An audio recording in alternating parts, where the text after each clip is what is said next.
మన ఆచారాలు, సంస్కృతి, సాంప్రదాయాలకు స్వాగతం. ఈ వీడియోలో మనం వినాయక చవితి చేసే పూజలో 21 పత్రిళ్ళ పేరు తెలుసుకుందాం. అలాగే వినాయక చవితి పూజ పిల్లలు చేయాలా లేక పెద్దలు చేయించాలా కూడా తెలుసుకుందాం.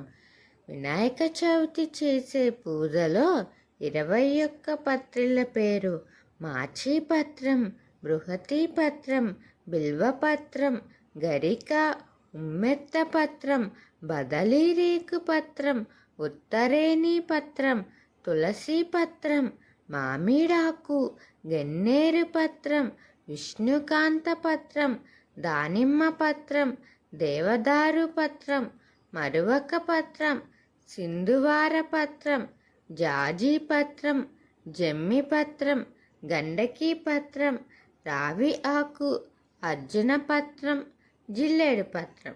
పత్రి అంటే ఆకులు. హిందూ సాంప్రదాయంలో దేవతల అభిషేకం లేదా అర్చనల సమయంలో వారికి ప్రీతిపాత్రమైన ఆకులను సమర్పించడం ఒక పవిత్ర పూజా చర్య. ముఖ్యంగా శ్రీ గణేశుడికి, వినాయకుడికి ప్రత్యేకంగా ఇష్టమైన 21 రకాల ఆకులను సమర్పించడం ఆచారంగా ఉంది. ఇవి కలిపి ఏకవిశాంతి పత్రి అని పిలుస్తారు. వినాయక చవితి హిందూ సాంప్రదాయంలో ఎంతో ముఖ్యమైన పండుగ.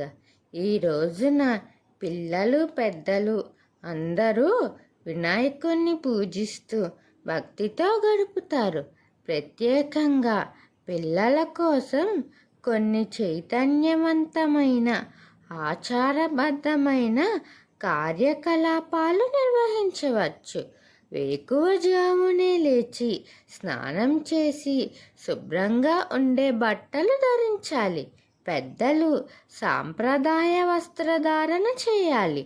పిల్లలకు వినాయక చవితి నాడు నూతన వస్త్రాలు ధరిస్తే మంచిది. ఇంట్లో శుభమైన ప్రదేశంలో వినాయకుని విగ్రహం స్థాపించాలి. చిన్న పీఠం మీద శుభ్రమైన గుడ్డ వేసి ఆ భాగంలో విగ్రహాన్ని ఉంచాలి. పూలతో అలంకరించాలి. పూజలో పెద్దలు చేస్తే పక్కనే పిల్లలను కూర్చోపెట్టి చేయించడం చాలా మంచిది. పిల్లలకు చిన్న శ్లోకాలించడం, పత్రి సమర్పించడం వంటివి చేయించాలి. పత్రి 21, పుష్పాలు, నైవేద్యం, దీపారాధన. వినాయక చవితి కథ పెద్దలు చదివి పిల్లలకు వినిపించాలి. కథ ద్వారా పిల్లలకు ధార్మిక భావనలు బోధించవచ్చు. అలాగే పిల్లలతో గణేశుడి బొమ్మను గీయడం, మట్టి గణేశుణ్ణి తయారు చేయడం, భజనలు చేయడం వంటివి చెప్పచ్చు. కొన్ని చోట్ల పండగ సందర్భంగా పూజా మండపాలు ఉంటాయి. పిల్లలను తీసుకెళ్లడం ద్వారా సంస్కృతి పరిచయం అవుతుంది. చివరి రోజు విగ్రహ నిమజ్జన సందర్భంగా పిల్లలు గణేశుణ్ణి వీడ్కోలు చెప్పేలా భక్తి భావన కలిగించాలి. మన ఆచారాలు, సంస్కృతి, సాంప్రదాయాలు వీటి మీద మీకు ఆసక్తిగా ఉంటే నా ఛానల్ని సబ్స్క్రైబ్ చేసి అలాగే పక్కనే ఉన్న బెల్ ఐకాన్ క్లిక్ చేయండి. నా వీడియోస్ని మీరు ఆదరించి లైక్, షేర్, కామెంట్ చేయండి.